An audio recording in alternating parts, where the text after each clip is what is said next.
ተኮፍሶ እንደዚህ ነው የሚያዩት። በቃ የማስመሰል ህይወት ነው የምንኖረውና ባይሆን መልካም ነው። ወደዚህ እንምጣና በውበት የሚታወቁ ሰዎች ብዙ ጊዜ ቆንጆ ናቸው ተብሎ የሚታሰቡ ወንዶችም ሴቶችም ለቡዳ መንፈስ ቅርብ ስለሆኑና መንፈሳዊ ህይወታቸው የዛለ ከሆነ ደግሞ የባሰ ስለሚሆንባቸው ጠረን ላይ በጣም ይቸገራሉ። የእግርም የብብትም የሰውነትም የአፍም ሊያውም ታጥበው እኮ ነው። ታጥበውም ራሱ ያው ነው። ይሄ መንፈስ ሲሆን ነው። ብዙ ጊዜ በሕክምና ይድናል ይላሉ። አመጋገባችሁን ቀይሩ ይላሉ። ልክ ነው። አንዳንዴ አመጋገብ ሲቀይር ይስተካከላል። በእርግጥ አብሽ ጠጥቶ የሚውል ሰው ላብ ነው የሚሸተው።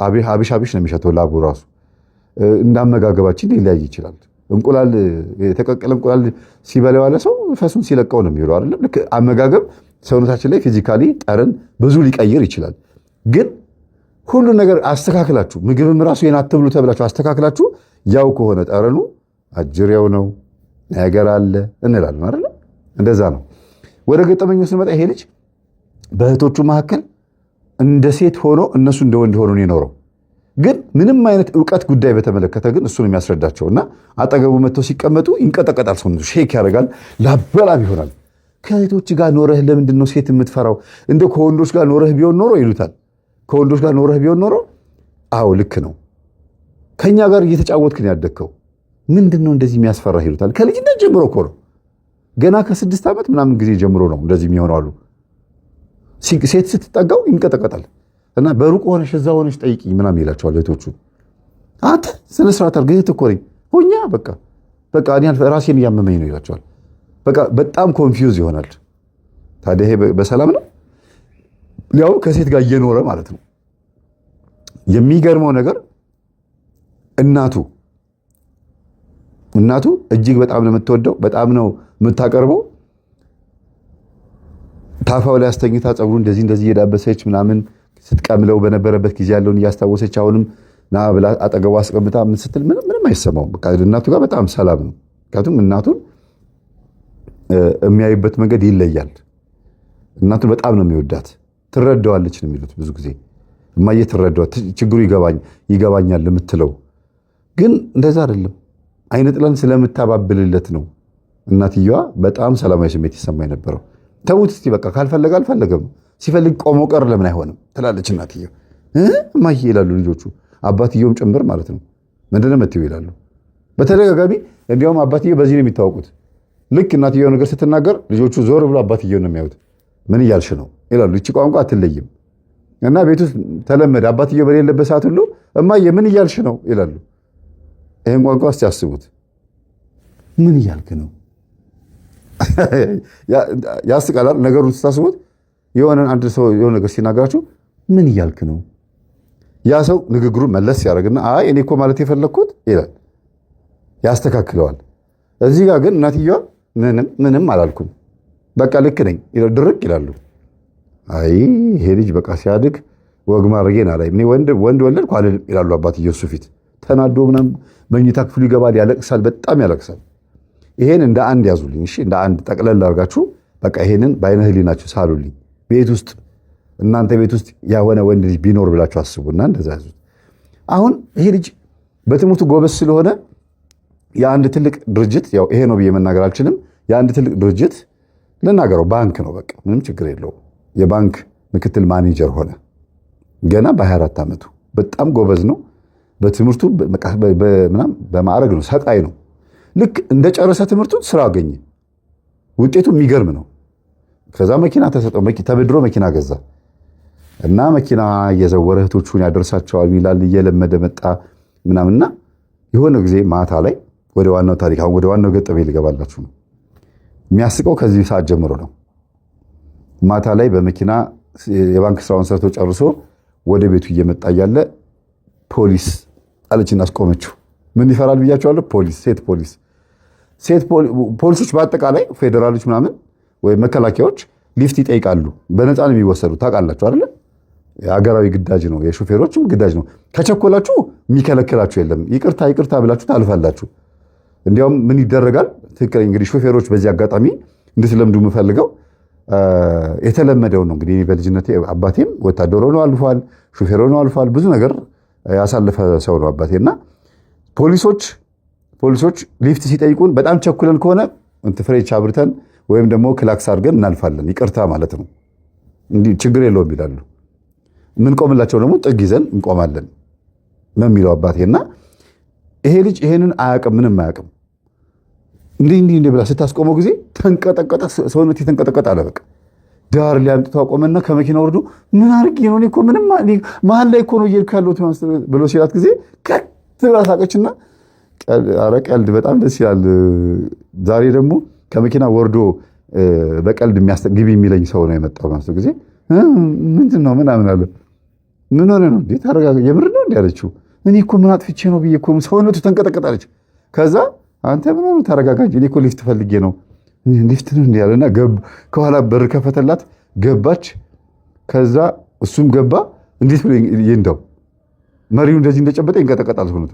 ከዛ ወርዳ ከኋላ ወደ ጋቢና መጣች። አጠገቡ ተቀምጣ እጁን ያዘችው። ሼክ አረገ። በቃ እንደዚህ ሰውነቱ። ፖሊስ ናት፣ አስቡ፣ ሴት ናት። እንደገና ደግሞ ቁም ብለዋለች። ፍርሃትም ደግሞ የሚባላል ምን አጥፍቼ ነው የሚለው ሶስቱም ነገር የተደመረበት። ከዛ ተረጋጋ፣ እኔ መንዳት እችላለሁ አለችው። እሺ ቤቴን ታውቂዋለሽ አላት። አንተ ታውቀዋለህ አለችው። አዎ አውቀዋለሁ አላት። በቃ ና ቦታ እንቀያየራችሁና ከዛ የሆነ ሰዓት ላይ ፕራንክ መሰለኝና አለች ልጅቷ፣ ፖሊሷ ማለት ፖሊስ ናች። እና ዞር ብያለሁ አለች። ድንገት ካሜራ ካለ ብያለች። ምን እኔ ራሴ ነኝ ሊፍት ያስቆምኩት፣ እነሱ መተው አጠገቤ ቆመው ቢሆን ኖሮ ፕራንክ ነው፣ እኔ ግን ራሴ ነኝ ያስቆምኩት፣ ስለዚህ ፕራንክ አይደለም ብዬ ገባሁና የምርህን ነው ግን እየቀለድክ ነው አለችው። አይ እኔ ፖሊስ በጣም ነው የምፈራው። ኦኬ ፖሊስ፣ እሺ ሌላ ምን ትፈራለህ አለችው። አይ በቃ ፖሊስ ብቻ ነው የምፈራው አላት። አይ ፖሊስ ብቻ አይደለም ሴትም ትፈራለህ አለችው። እጁን ስትይዘው በጣም እጁ ይንቀጠቀጣል፣ ይግሏል እጁ። አስቡት፣ ዝናብ አለ እኮ የሐምሌ ልጅ ነው ብያቸዋለሁ አይደል? ዝናብ አለ እና ችግር የለውም አይዞህ ተረጋ፣ ሁለተኛ እኔም እንደዚህ ሊፍት ምናምን መጠየቅ ጠነቀቃለሁ፣ ለማንኛውም ቤት ላድርስህ አለችና መንዳት ትችላለች። እየነዳች ነው ያደገችው። ያው የጎረቤት የሰፈር ውስጥ ስታድግ እንደዛ ነው መንዳት ትችላለች። እና ፖሊስ ግን መኪና የለውም። አጋጣሚ ሆኖ ደሞዛቸው ለዛ የሚያበቃ አይደለም። አጋጣሚ ፖሊስ ሆኖ መኪና ካለው መስሪያ ቤት ውስጥ የሚሰሩ ቢሮ ውስጥ የሚሰሩ ከሆኑ ነው እንጂ መንገድ ላይ የሚሰሩ የሚጠብቁ ምናምን ብዙም አይጠበቅም። ከደሞዛቸው አንጻር ነው። ታዲያ ታታሪ ሆነው ሰርተው ምናምን እንዳያገኙ ደግሞ የመንግስት ቅጥረኛ ናቸው። ውርስ ከሆነ ምናልባት ሊያገኙ ይችላሉ። ውርስ ካለ ደግሞ ገንዘብ መኪና ካላቸው ደግሞ ፖሊስ አይቀጠሩም፣ አይገቡም ብዬ አስባለሁ። ወደ ዋናው ታሪክ ስንገባ እየነዳች እሺ ታዲያ ማነው ስም ስትለው እያለ ስሙን ነገራት። ከዛ እኔ ደግሞ እገሌ ይባላለሁ ብላ ማዕረጓንም ነገረችው። ከዛ እያወራችው አይዞህ አትፍራ፣ ሴት ትፈራላችሁ? አዎ ቤት ውስጥ ሴት የለም ከወንዶች ጋር ያደገው? ኧረ እንዳለ ሴቶች ናቸው፣ እኔ ብቻ ነኝ ወንድ አላት። እንዴት እንደዚህ ሊሆን ቻለ? በጣም በቃ አጽናናችሁ፣ ለማሳቅ ሞከረች። ብርድ ነው በዛ ላይ ደግሞ አይዞህ ምናምን ብላ እዛው በተቀመጠችበት አቀፈችው እና ምንም አትፍራ፣ ሴት ማለት እህትህ ናት፣ እናትህ ናት፣ አክስትህ ናት፣ ጓደኛህ ናት። ነገ ከነገ ወዲያ እኮ ታገባለህ።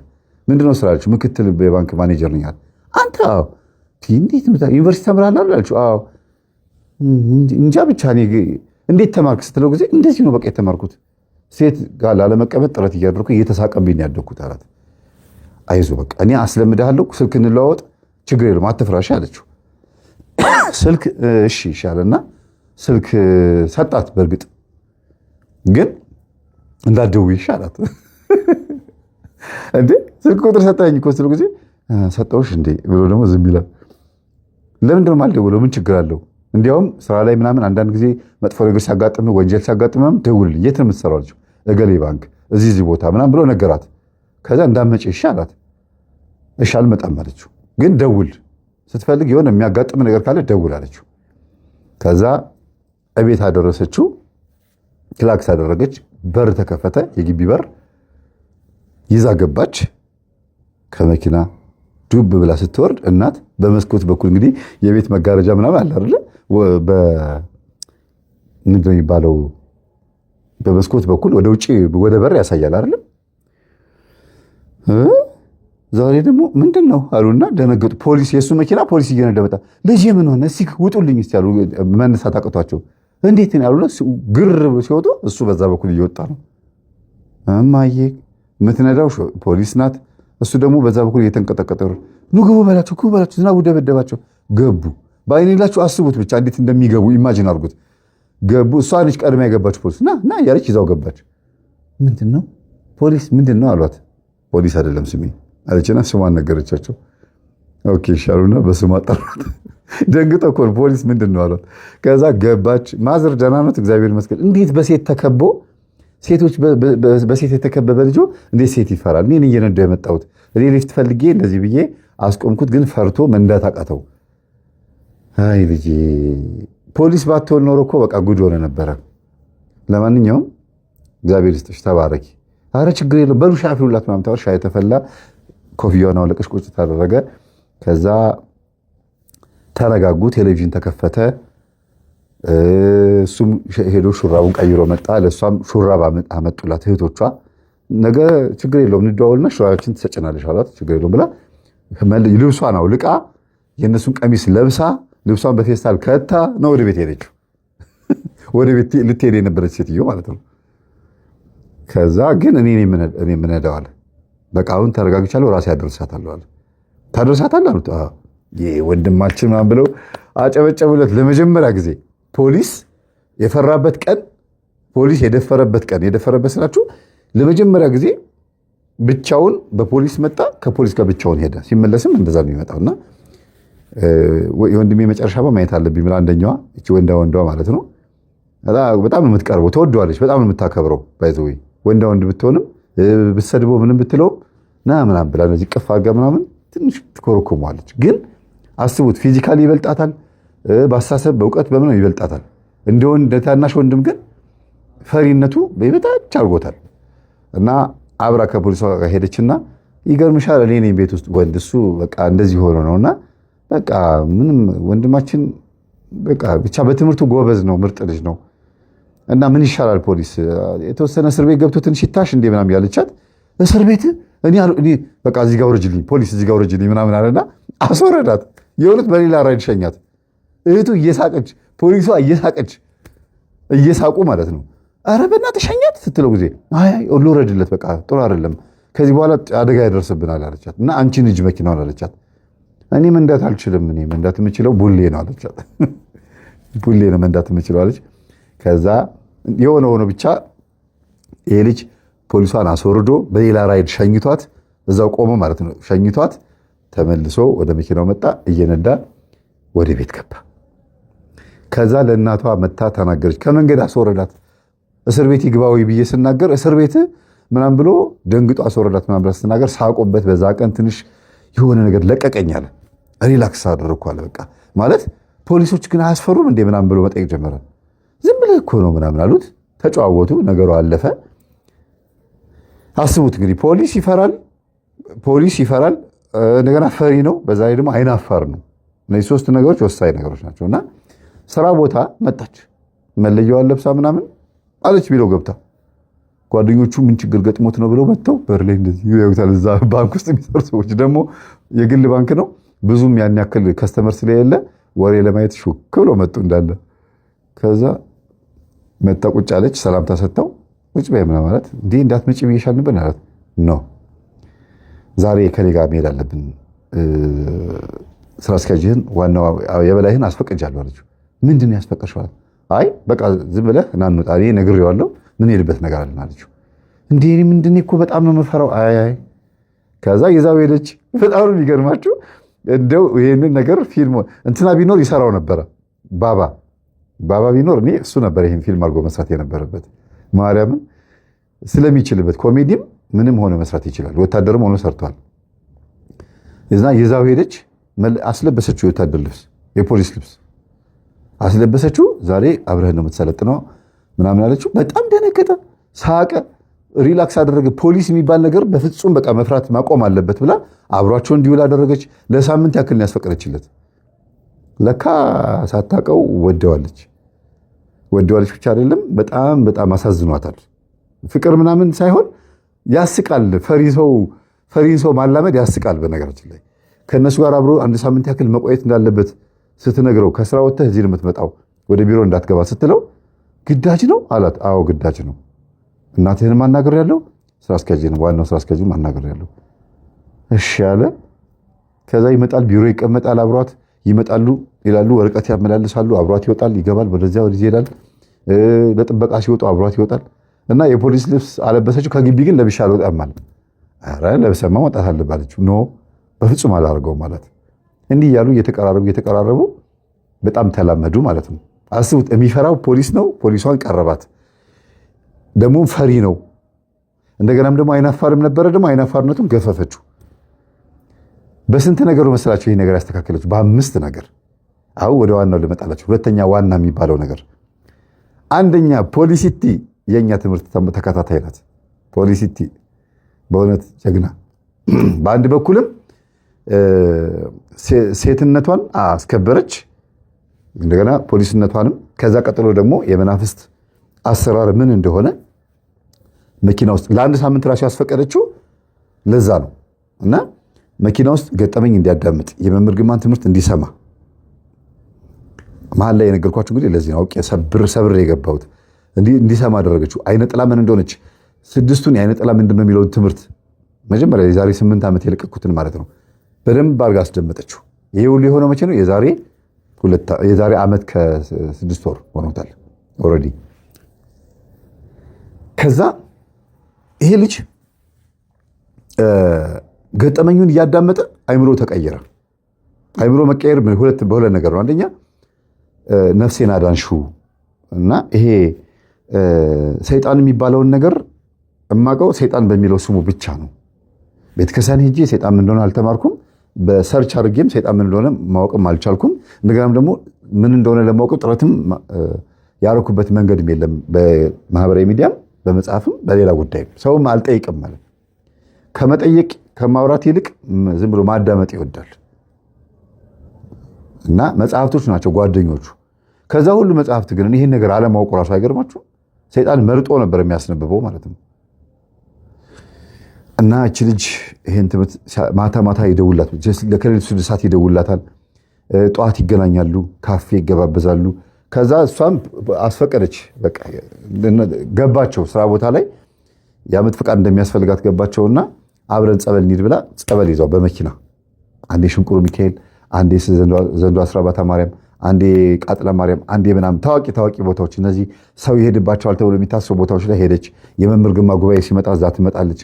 ቢሮ የምክር አገልግሎት እኔ ጋ ይዛው መጣች። የዛሬ ዓመት ከተዋወቁ ከ6 ወር በኋላ የዛሬ ዓመት በዚሁ ወር ላይ ምናልባትም የካቲት ሊሆን ይችላል ብዬ አስባለሁ። መጋቢት ወር ላይ ይዛው መጣች። የምክር አገልግሎት ስሰጣቸው በጣም በቃ ይፈራው የነበረው ለሰው መናገር የሚፈራውን አንድ ነገር ተናገረ። እሱ ምንድነው? ደም ያስቀምጠኛል። ምንም በቃ አመጋገብ ምናምን ችግር የለብኝም፣ ግን እንደ ሴት ልጅ የወር አበባ ያለው ወይም ደግሞ ደም ያሸናኛል አንዳንድ ጊዜ አለ። እና ይሄ ነገር ትምህርት ላይ ስሰማው ደነገጥኩ። መምህርን ማግኘት ፈልጋሉ እያስቸገርኳትም ለዚህ ነው። እና አይነ ጥላ ነው ማለት ነው እኔ ሴት እንድፈራ ያደርገኝ? አዎ አይነ ጥላ ነች። አረማመዱ ራሱ እንደ ሴት ነው ታውቃላችሁ። ሁኔታው፣ አክሽኑ አንዳንድ ቲክቶክ ላይ አይታችኋል። ይቅርታ እኔ እንደዚህ ነው ብዬ ከተናገርኩ ከነዛ ሰዎች ጋር ልጣላ ስለምችል ነው። ግን አክሽናቸው፣ ሁኔታቸው፣ ሁሉ ነገራቸው እንደ ሴት፣ ድምፀታቸው ራሱ የድምፃቸው መቅጠን በራሱ ትንሽ ተጽዕኖ የሚፈጥርባቸው ወንዶች አሉ። ይሄ ሁሉ ልጁ ላይ ይታያል። ኢቭን ሌላው ቀርቶ ይሄ ሲያዝንና ሲያለቅስ አክሽኑ ሁሉ ነገሩ እንደ ሴት ነው። እና ይሄ ነገር እንዴት ማስተካከል የምችለዋለኝ? ታስተካክለዋለህ፣ ግን አይነ ጥላ መሆኗን መጀመሪያ ማመን ነው። ይሄን ሁሉ ያደረገች አይነ ጥላ ነች። ከየት እንደመጣች አሁን ለማወቅ ሞክራልኩት። መጀመሪያ ከማን የበላኝ ይሄ ቡዳ ከምንድን ያገኘኝ? ዛር አይነ ጥላ ነው ወይስ ቡዳ አይነ ጥላ ነው ብለህ መጀመሪያ አወቃት። ቡዳ አይነ ጥላ ማለት ከተወለድን በኋላ የሚያገኘን ነው። ዛር አይነ ጥላ ደግሞ አብሮ የተወለደ ነው። እንደገና ዛር ቡዳ ደግሞ ይባላል። ዛር ቡዳ ማለት ዛር ነው፣ አብሮ የተወለደ ነው፣ ግን ቡዳ ሆኖ ነው መጀመሪያ የሚወጣው። ለምን? በእርግዝና ጊዜ በቡዳ ተበልታ ሊሆን ይችላል። መጀመሪያም ደግሞ እናትየዋ ቡዳ መንፈስ ይኖርባታል። ያ ቡዳ ዛር ሆኖ ይወለዳል ማለት ነው። በዚህም ሆነ በዛ ግን ዞሮ ዞሮ ልጁ በዚህ መንፈስ ተይዟል።